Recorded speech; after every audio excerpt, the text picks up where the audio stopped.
back to the Fireside Podcast. My name is Abby, and this is my co-host, Jordyn. And this morning we're going to be talking about I want to go to church, but I'm afraid. And we have 6 big topics that we're going to be talking about in this podcast today. And let's just go ahead and jump into it. Sure, let's do it. Go ahead, Okay. Abby. So fear number 1 this morning is I'm going to look like an outsider. That's a big one. That's scary. I totally understand that as an introvert. It's hard walking into a brand new place. Absolutely. And like you feel really insecure. And if you were feeling insecure or scared before you got there, the idea of walking into the building and what if everyone's dressed different? What if everybody's speaking some Christianese that I've never experienced before? What if they start saying words like baptism and communion and worship? Like, what does that even mean? That could be super intimidating. Abby, what are some of the ways that we can address this fear? Yeah, so I think you just need to have grace with yourself. It's a legitimate fear, but it's not a fear that everybody else is going to be thinking about on a Sunday morning. It's been a long time since I've been new to a church. I've grown up in this church. I've been here since day one, and so it's not often that I'm the new person in church. So I'm going to give you a perspective of somebody who's greeting the first-time guest, and that's basically I don't care. I'm just excited that you're here.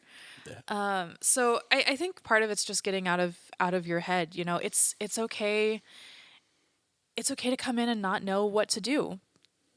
You know, the goal of our church is we're going to tell you what you need to do so that you don't have to feel awkward or uncomfortable. And boy, as we look at these fears during this podcast, I do want to caveat this with our church is not going to do these things perfectly. Like we're not going to always be perfect in the way that we welcome you. We're striving towards perfection in welcoming you the correct way, but you know, the church is made up of a bunch of human beings that are not perfect. So just any acknowledging church you that. go to as well. Yes, not and just our church. yes, I can only tell you what our church is going to do as well. Other churches are doing things differently, but for the most part, if you go to a church on a Sunday morning and it's your first time, like they don't care what you look like or that you walked in a couple minutes late or you don't know where to go. Like they're just excited that you're here. So I think that's the biggest thing. It's you just got to get over it. Yeah. That sounds kind of callous to just say get over it, but Embrace it. nobody else cares. They're just really excited that you're there. Honestly, there's a whole bunch of people in the building that are excited to help you figure things out. Like, I am the type of person that I want to know exactly what I'm walking into before I walk into it. So if I could have a virtual walkthrough of a church building before I go to church there on a Sunday morning, like that would be perfect for me. I want to know exactly where I'm going to walk, exactly where the bathrooms are, exactly where my seat is going to be. Like I totally understand because I'm totally that type of person. But on a Sunday morning, you're going to walk through the front doors and there's going to be greeters there that are going to welcome you. And if you have questions and you don't know where to go next, they're going to help you and they're really excited to help you. Yes, and they're going to point you towards where the kids need to go. They're going to point you towards the sanctuary, and they're going to show you where the bathrooms are. Like, there's a lot of really nice people inside the church that are excited to help you. So Yeah. No, I think that's a great answer to that. Embrace it, I guess is really what we're saying. Embrace it and come into it. Just cross the threshold of the door. Get in there. Okay, I have a very profound lesson that I learned a couple of years ago that I'm excited to share with you this morning, Jordyn. I'm ready. Let's do it. Okay, I don't know if you'll find this as profound as I did because you're very extroverted, whereas I'm very introverted, and I'm very awkwardly introverted. So if you're the type of person that gets embarrassed easily, this is for you.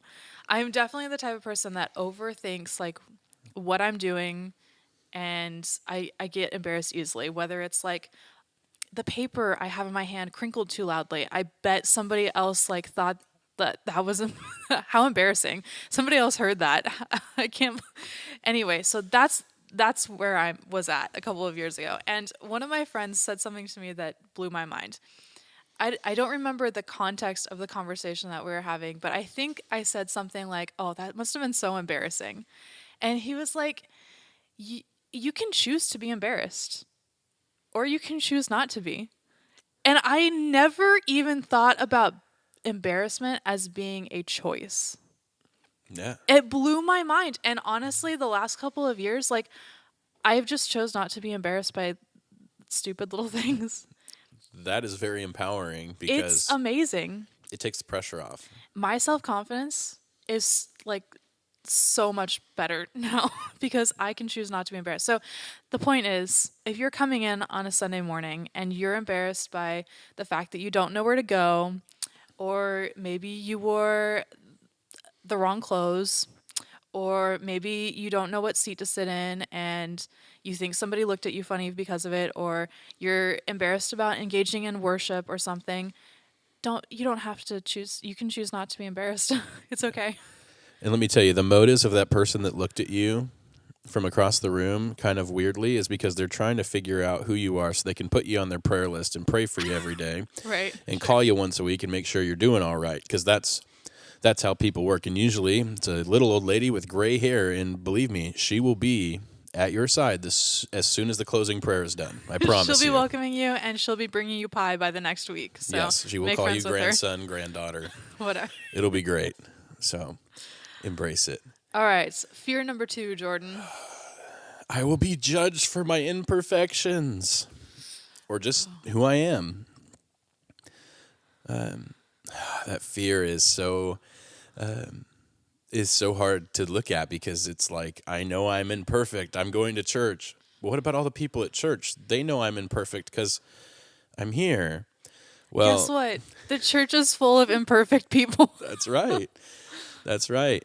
And we've kind of hit on that with the first topic, is like, that's an insecurity. That's something that's like me, like I don't like being uncomfortable.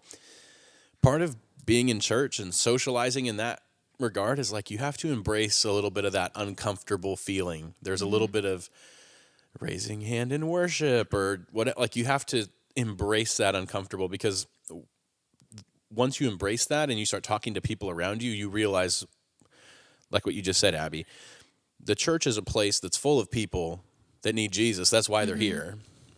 You know, he had dinner with some tax collectors and some very Colorful people. some very colorful people. And the religious leaders at the time came to Jesus and they're like, why are you sitting with these people? Like, this is the worst thing you could do as if you're claiming to be the Son of God. And he goes, well, why wouldn't I hang out with the people that need me? Right. Why, and I don't remember the exact phrase. We actually just read it in Mark, but the exact verse, but it's the equivalent of like, it's like giving somebody a hard time who's out of shape for going to the gym. It's like, that's the purpose of the gym. The gym isn't for the people that are bodybuilders, although it's a good tool for them. The gym is for those people that want to get in shape to go get in shape. The church is a place for sinners to go and be with Jesus and have a community of people that recognize their sins and don't want to be bound by their sins and engage with people that love them. We're all imperfect. Yeah. So just come join the party and let's get better together. Let's repent of our sins. Let's love Jesus. Let's serve his church. Let's just do this thing together. Some of the subnotes I put in through this were like, what if someone I know sees me? And my response was, it'll feel kind of weird at first, but then the next time you see that person, your relationship with them is just going to grow because you have something different to talk about. Maybe you're no longer talking to them about the weather, and now you're having a conversation about the sermon on Sunday. So you get to grow really cool relationships that way.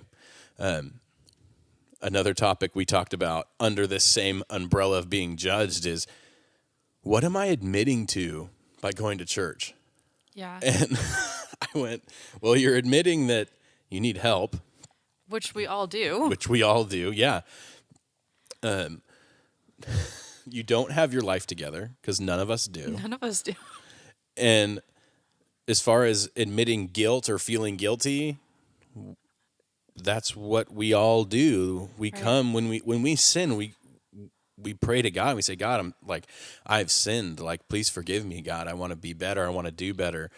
And when you come to church and you're sitting in the pew and the pastor all of a sudden starts preaching to you, he's not really, but it sure feels like it. Every word that comes out of his mouth is exactly what you're thinking and something you feel guilty about.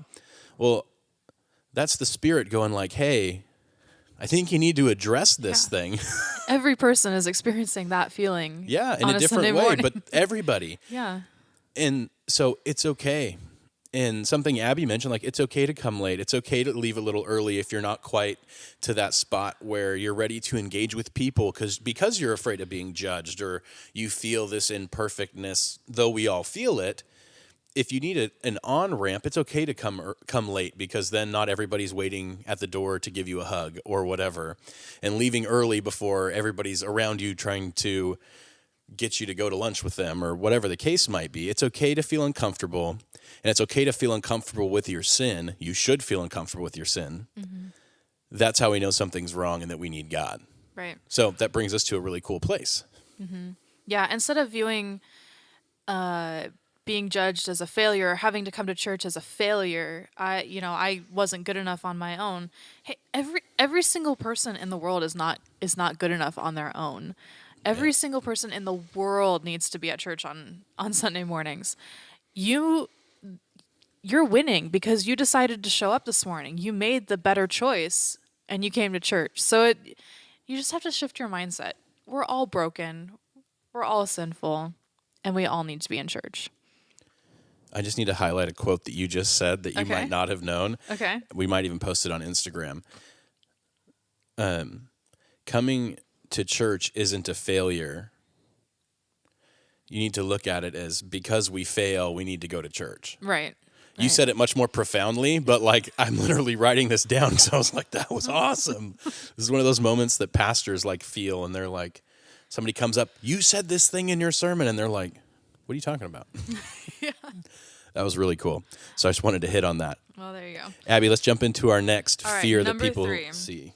All right, so number 3 is I wasn't welcomed the way I needed to be welcomed. And what we mean by that is some of us are introverts and some of us are extroverts. Some of us need a big welcome. We need to be greeted by the door. We need to be told that it's so great to see us this morning. We need a handshake. We're excited about being here and being with people, and we like being recognized that we're there. And then some of us are shy and we don't want all of the attention. We want to come in and we kind of want to blend into the background, and that's where I'm at. I like to blend into the background, as we have established, and so the fear is I won't be welcomed the way that I need to be welcomed. And Jordyn, you're an extrovert, so I'm curious, when you walk into a church on Sunday mornings, what kind of a welcome do you like to receive?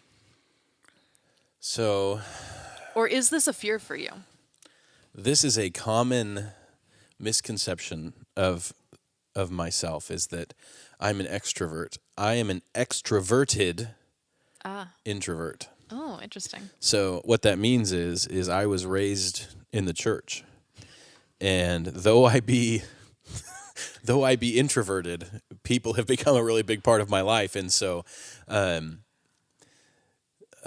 for me, when I'm welcome to a church, because I've been in church my whole life, I almost kind of look at it differently. So this won't really answer your question in the most profound, amazing way, the same way walking up to an extrovert that's an attender as opposed to like me as a staff person. For me, when I walk up to a new church, I'm like, is there somebody welcoming me? Yes or no? Mm-hmm. Ah, yes, they are. Fantastic. Next. Oh, is there somebody that's telling me where to take my screaming child right now? Yes or no? Ah, yes. Okay, this way.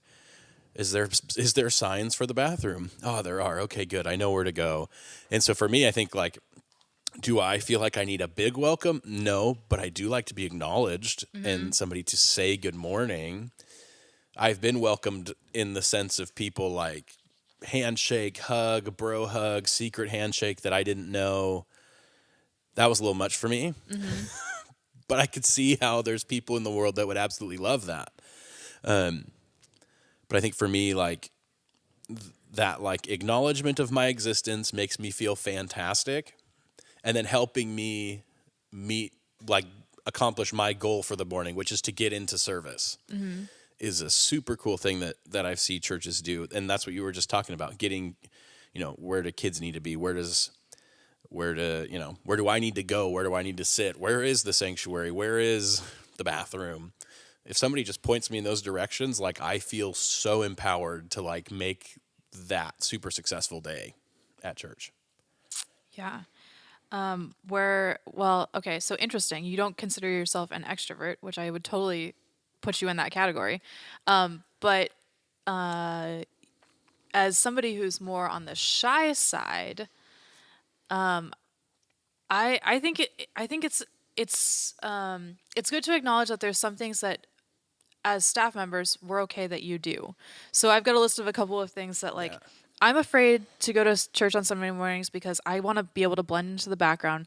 Okay, here's a couple of things, a couple of tips for you for coming to church for the first time. So first of all, it's okay to come in late. Now, if you're a regular attender and you're walking in late every week, this is not for you. I want to see you there on time. But if this is your first time and you want to blend into the background, walk in a couple minutes late. Everybody is standing, singing songs, worshiping.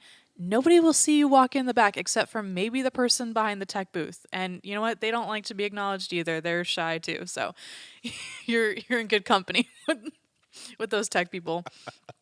The next one is, well, you can leave early. So if you're somebody that it's the first time, you just want to see what this church thing is all about, you're not quite ready to engage with people, walk in late, walk out a little bit early. It's okay. None of the staff people that see you do this are going to care. None of them. We want you to feel welcome. And if that's what that means to you, awesome. Do it. It's okay not to engage in worship. If you've never come to a church service before and you don't have a relationship with Jesus and worship is something that you're not familiar with or you're not comfortable doing, you don't have to do it. You do not have to sing. Nobody is going to look around and say, that person right there, they're not singing. How dare they? They should get out. No, nobody cares. They're doing their own thing. Yeah. It's okay not to worship. It's also okay to ask people questions. I know as somebody who's shy, that is like a terrifying thing, but people are not going to judge you based on whether or not you ask them where the bathroom is. It's okay to ask where things are. And as somebody who's more outgoing and extroverted, great. It's okay. Ask people questions. Nobody cares. In fact, on our worship packet that we hand everybody that walks in the door, we have a nice little map on the back of the whole building so that you don't have to ask anybody where anything is and you can find everything in the building because we want you to feel welcome and not have to ask questions. So there you go. Perks of having an introvert on staff. Yes, we think about these things. Okay, and then the last one for now was it's okay not to know where things are in the Bible. So this is something that terrifies a lot of people. During the sermon time in our church, we ask you to pull out your Bible. It's okay if you don't have a Bible. It's okay. Nobody's going to care. It's okay if you grab one of our Bibles in the pew that we have, and you don't know where things are in the Bible. You don't know what book the pastor is referencing.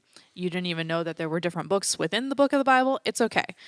At our church, we tell you exactly what page number you need to be on because we want to make it easy for you to engage. But nobody cares. If you don't want to open the Bible, if you just want to be there and listen and experience for that first time, it's okay. Yeah. These are things that I will sweat over as an introvert. It's okay. Yeah. It's okay. You have the blessing from some staff members. There you go. We want you to walk in and feel comfortable. Yeah, absolutely. That is our number one goal for any first-time attender. Yeah. The rest of you, not if so you, much. yeah, if you're beyond a first-time attender and you are a regular attender, there's different expectations. Yeah, we want to push you to engage and push that level of uncomfortable to help you grow. That's what we want to do. But for your first time, absolutely. Yeah, we want you to feel comfortable. Please be comfortable. Don't put your feet up on the people in front of you, but relatively comfortable. Gross. All right. Next, fear. Wait, anything else? No, let's go. All right, let's do it. Topic number 4, fear for Does this church meet my needs? Does it check my boxes? What if it doesn't? Do I like the music? Does this church teach the Bible? Do they have free coffee? Is it convenient for me? Do they have the Bible studies that I want to do? Is this church safe for my family? Do I like the color of the tie the pastor wears every week? Oh my goodness. All Okay, right. the big idea here is what, Jordan? Does this church check all of my boxes? Okay. And does it need to? Okay. So all of that to say, and yes, I digressed to the tie of the pastor to kind of prove a point. Which he doesn't wear here, so. Yes, so you're good on that. But one of the things that I would recommend before you're even visiting a church is be prepared. Because of COVID, I would say almost any church now has a YouTube channel. They put their preaching, they put their worship on, so be proactive as a first-time churchgoer. Watch the YouTube message and the worship, and are they singing the songs that like you're into? Not that you shouldn't enjoy a large variety of music in the worship world, but is that something you want to engage with in that way? Is the pastor preaching the Bible, or is he pulling out some weird other thing? Those are important things to know. Excuse me. Do some research. It's okay. We have this amazing tool that you can do that with now. So then when you come on Sunday mornings, you know how the morning's going to look. You've seen it a couple times. Yeah, and I think there's boxes that should be checked, and then there's boxes that don't necessarily have to be checked. So boxes that should be checked. Is this church preaching the Bible? Absolutely. Yeah, that is a very important thing. If they're not preaching the Bible, I would encourage you not to go back there. Find a different one. Yeah. And you can figure out what a church teaches based on their doctrine of faith. It's usually something that's available on their website. I know ours is. You can go before you even walk into the church on Sunday morning. You can go see exactly what we believe, and that's going to be reflected in the teaching on Sunday morning. So that's a non-negotiable. Yeah. Make sure that church is preaching the Bible. And what's another non-negotiable?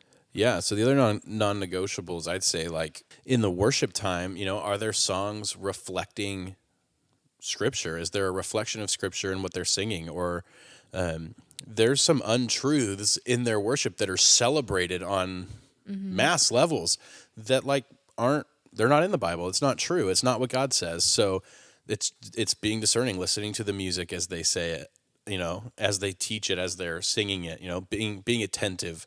So that's one of the things that I would make sure I check out beforehand. Any other non-negotiables that you can think of? Well, I was thinking, what if they're not a welcoming church? We can talk about who PCC is, who Paulsville Community Church is, and I can tell you what we're doing on a Sunday morning. But there are other churches out there that aren't necessarily doing the right things. And if you walk into a space where you don't feel welcome, is that a reason to not show up again? I'd say so. I think so. Because I think, like what we're talking about, there needs to be some level. Let me phrase this intentionally. If a church you're going to attend is reflecting Jesus as Christians should, they should be welcoming. Yes. You shouldn't feel unwelcome. There should be a positive attitude. Sundays are supposed to be a celebration and a rejuvenation for your week, but a continuation of your life, right? It should be this moment where all the believers come together. It should be a really happy, fun, exciting time. So if you walk into a church and it's not that, I would at least be really skeptical, and that would cause me to really look at their doctrine of faith and really cause me to take a minute and pause. Now, maybe it's just a really weird Sunday, or, maybe somebody in their congregation just passed, and maybe it's just a really horrible Sunday for it to be your first Sunday. The greeter's having a really bad day. So. Yeah, so give some grace and look at the bigger picture of what's happening. But I think if there's questions that pop up in your mind, ask them at least to yourself and try to get an answer if something seems weird. So I would check that out in that regard. Another thing, like, know why you're going to church. Like, you need to take some stock Set of some why you're goals. going to church, because when you walk in, are you there to just consume, or is your goal to engage? And if your goal is to engage, that changes everything, because you're going to, even if you're an introvert, if your goal is to engage, at least one person you're going to have some sort of interaction with beyond a good morning. If your goal is to engage, if your goal is to, hey, this is a church I might want to be a part of. This is a community that I want to be affiliated with. I want to, if I'm going to tithe eventually, like, this is where I want to be. You need to start somewhere. So, or are you just there to be entertained, to check your checkbox and go home? Right. So making sure that we take that mentality and address that. Right. Because not every church is doing everything and doing everything perfectly. Yeah. I think sometimes we walk into a new space and we have such high expectations. We're like, we want to have worship on Sunday mornings and we want to have kids events on Sunday mornings. And then, you know what, throughout the week, I want 5 different things where I can go engage, and I want to have concerts every weekend, and I want, this, and this, and this. And so it's important to understand, like, what are the most important things? Is the church meeting the most important needs? Are they teaching you the Bible? Are they getting you to engage during the week? Are they are they trying to connect with you? Yeah. And are they providing opportunities to serve? But no church is going to do everything perfectly. Absolutely. They might sing a song that you don't like. It's okay. It's okay. It's not a big deal. Their worship leader might have a weird haircut or wear skinny jeans. And although it's not okay, it is okay. It is. All right. Fear number 5, Abby. Fear number 5. They will make me do something I don't want to do. Okay, so this kind of goes back to the whole introvert, extrovert, or, insider, outsider. I don't really understand what's going on. We don't want you to have to do something that you don't want to do. Coming from the staff, like, again, we want you to feel comfortable. And if we're asking you to do something that doesn't make you feel comfortable, like, we don't want to ask you to do that. So, for example, on Sunday morning, sometimes we have communion. And some people, maybe you've never heard of communion before. Maybe you don't know what it is, but you see all these people standing up and getting in a line, and they're picking up a little piece of bread and dipping it in a cup, and you aren't ready to engage in that way. And you know what? Don't. It's okay. If you are not a believer, don't engage in communion yet. You need to understand what it is first. Yeah. And nobody is going to look around and judge you for not standing up and taking communion. It's okay. Everybody's in a different place. Another thing is tithing or giving money. If you're concerned that a church is going to ask you to give money on day 1, don't worry. They're not going to. Or if they do, maybe a good reason not to go back there. Or it's a very broad, like, hey, it's not drop your directed tithing to you. envelopes in the basket. That's not them Right. saying you in the first row, you would not be sitting in the first row. No. You in the back row on the far left side, right by the door, you need to give. That's not going to No. happen. And like Abby said, if it does, If they ask it's a you little specifically, weird. that's Like, weird. You should probably run. That's weird. Oftentimes, so here at our church, we try to be really good about telling you who we're talking to. So on Sunday mornings, I get up for a short host moment or whatever, and when I'm asking people to jump in and serve for something, I'm asking people to commit to a service role. I am talking to, and I will say this on Sunday morning, I am talking to people who call Paulsville Community Church their home, or they are regular attenders. They're committed to the work of the church. That's who I'm addressing. As a first-time visitor, I do not expect you to jump into a service role that first day. It's okay not to. Well, I'm not asking you to. As far as tithe goes, we are talking to people who are regular attenders, who are committed to doing life together at Paulsville Community Church. And as a first-time guest, please don't give. We don't want you to give. If you come back and you're like, yes, this place, this is my home, and I want to do life here, and I want to support the ministry of Paulswood Community Church, then it is time to give. Yeah. So that's kind of the big takeaway, I think, for that one is churches are gonna tell you who they're addressing, and as first time guests, if there's something that you don't want to do, don't do it. Yeah. You have permission. You have permission not to. There is implied permission from the staff, from everybody there. We don't want you to be uncomfortable. What else? Is there any other like uncomfortable things that you don't want to be asked to do on a Sunday morning? So there is, but I want to know your best advice to the greeting time. Oh, So okay. churches- So yeah. in church, we have this awkward time that is my least favorite time of the entire It's Sunday. awkward for some people. It's awkward for the shy introverts. And we call it the greet one another time. And, I'm sorry, but so during the morning, we want to give people an opportunity to say hey to the people around them, make them feel welcome. It's a time where we're asking the kids to go up to their classrooms to do Sunday school, and so we're asking everybody to stand, say hey to somebody next to them, and for an introvert, it is like the worst thing. And I've been going to church since I was born. Like, this is not a new thing for me. And every Sunday, I feel awkward doing the greet one another time. And I know most people in the church on Sunday morning. I don't know what to tell you. I just feel awkward. Trick? What is your trick? My trick is say hey to somebody that I know, and then turn around and wait for Jordyn to start singing the next worship song because I'm uncomfortable. Just know that you're not the only person that's uncomfortable during the greet one at a time. And for you extroverts who really love this time, go you. Say hey to everyone. Go find somebody that's awkwardly staring at the stage and go engage them. Because an introvert, they don't want to engage with, or they don't want to initiate the engagement. But I will never turn down a hello or a handshake or something. Yeah. I will maybe turn down a hug because those are awkward and I don't like those. Yeah, that's another we can talk about. It's a whole other thing. Appropriating distances from people in church. We can cover that. I really in like a another nice podcast. wave at the greet one another time on Or a Sunday head morning. nod. Yes. A slight Yes. head nod from across the room. Oh, man, that's good. That's good advice for an introvert.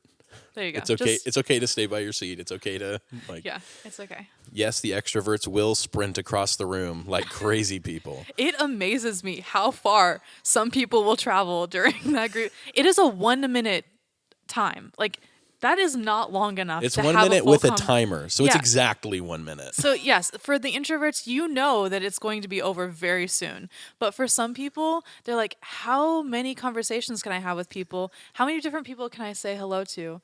And how far across the room can I travel? And halfway through your next song, they're still chatting with people. I know. It's amazing. You know what? People are weird. There's your profound thought for the morning. People are weird. It's okay. You're not the only one. That is a profound thought. There you go. Okay. We have one more fear this morning. Fear number 6. I've had a bad experience, and I don't want it to happen again. Under this, I found some reasons, some very common responses to that idea. The first one is, I've been chased out of churches for my sin. And I've seen that happen to some friends over the years, not at this church where I'm at, or at any church I've ever been affiliated with, but in the churches they were at. And people in church leadership are just people. Mm-hmm. And they do not always handle things appropriately. And when it comes to sin, yes, sin is wrong because it separates us from God. And absolutely, we need to correct sin. Absolutely. But when somebody was sinning around Jesus, almost always it was, go and sin no more. Hey, stop doing the thing you're doing and get back to it. And as a church, I need you to know that if this is one of your reasons, and we're going to go through 3 that are pretty big just like this. If you got chased out of your church, I'm sorry that that was the case for your sin, because what we want to do, introvert, extrovert, everybody, is what we should do as a church is come around and give you a hug and say, hey, how can we help you? Sin, we all sin. We all struggle. How can we help you? Do we need to help you with a mentor to help, or an accountability partner? Is it that kind of a sin? Is it just like, please come back to church because you need to have people supporting you and loving you. And if you know it was sin because you're admitting that it was sin, because I got chased out of church for my sin, then you need people in your life to help love you through that. So I'm asking you with that one just to come back. Another common response is, I've been going to church for years. I've always been on the team. I'm just so burnt out. And if you're going to engage in a new church and you've left the church, your last church for a while, because you were so burnt out, you felt overworked, you felt unloved, not taken care of, move slow. Go slow. It's okay. Set boundaries. If you're coming to church for the first time, we've touched on this. Don't sign up to serve on a team. Come and be a part of the culture. Come and remember why you serve and who you serve. Because we're not here to serve ourselves. No. We're here to serve God. And move slow, like I said. Like, come and be here. Be a part of the church. Be a part of the body. Fall in love with the body. All of our imperfections, all of our issues. We love each other anyway, and we keep going. And then that gives you an opportunity to sit and remember who you serve, and that's God. So as you work through that, take your time and then jump in. And if you've been really burnt out, serve once a month. I think it's all about having open communication with the people that are asking you to serve. It's easy to get burnt out, but at the same time, we're still called to serve. Mm-hmm. We're here to serve the people that are walking in on Sunday mornings. We want to make sure that people are coming and they're meeting Jesus. And the church doesn't operate by itself. The church doesn't operate with just the staff. So serving is important, but at the same time, like, you need to be spiritually fed as well. And you know, you don't want to get so caught up in work that you lose sight of why you are working. And so, communicate with your leaders, and the leaders should be pouring into you as well. They should be helping making sure that you're engaged in a small group and you're being fed, and communicate. Yeah, absolutely. And the third common response is, no one cares about me. I'm stuck. I'm depressed. I feel like I'm in this hole. Mm-hmm. I can't even move to get to church. And first off, that is a lie. That is such a lie. And it's a lie that comes from the enemy. Absolutely. Because you feel that way, and so he attacks that. Mm-hmm. So we want to address that, not calling you a liar, but we have an enemy that's a liar that's trying to keep you from being with people that love you and want to empower you and help you through life. God cares about you. The people in your life care about you. And the people that are at church waiting for you, even if it's your first time, they do care about you. If it's a church that loves Jesus and is pursuing him, they love you. They want you to come. They want you to bring your burdens, bring your sin, and let's give it to God. Let's move forward together. It's okay. Here's Abby hit a couple of these ideas of it's okay 2 points, and I really love those. It's okay to ask for prayer when you come to church. Mm-hmm. If you engage with us online or you engage with a church online, it's okay to ask for prayer online. It's okay to call the office and ask for prayer if you need it. It's okay to ask someone to go to coffee with you if you need to talk. It's okay to ask for help if you need it. If you feel like no one loves you, I'm just going to do a quick challenge. Write down the people in your life that are there for you, that make you smile. Even if it's the person at the Subway you get your sandwich at after work every day.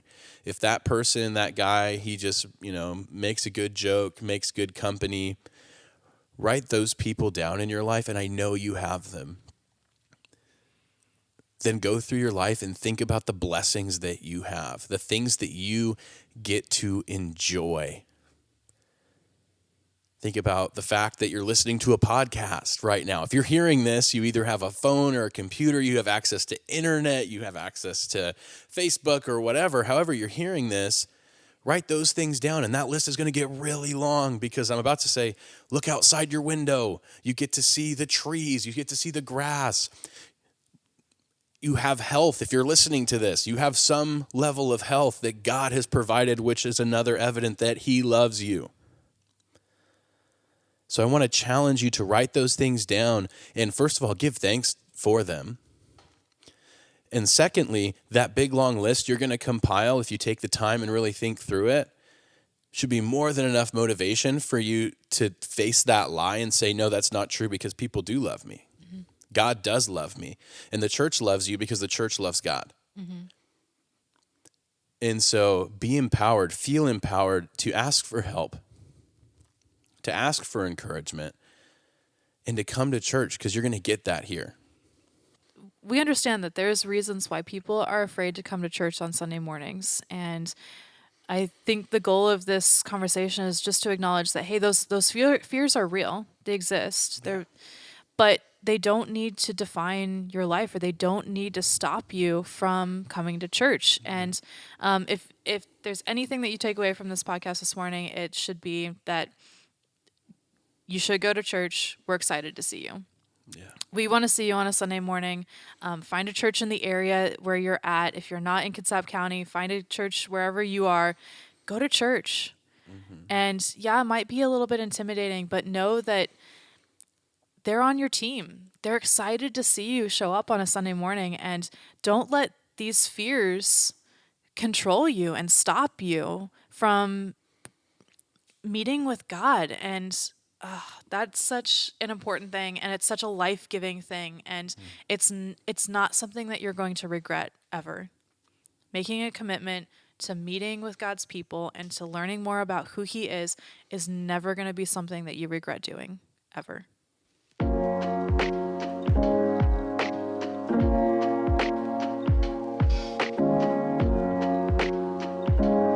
Hey, listener, share with us some of the things that are keeping you from church, or things that have kept you from church in the past. How did you overcome those things? Maybe we missed a really big, important reason why there's people that aren't coming to church. Send us an email, firesidepodcast@paulsbocc.com. Let us know. Did we miss something? Maybe there was something. Maybe you're going to go to church this Sunday for the first time. Let us know. We'd love to celebrate with you. If you're coming to our church, definitely let us know. We'd love to celebrate with you. And hey, if you come to church, I'll buy you a cup of coffee.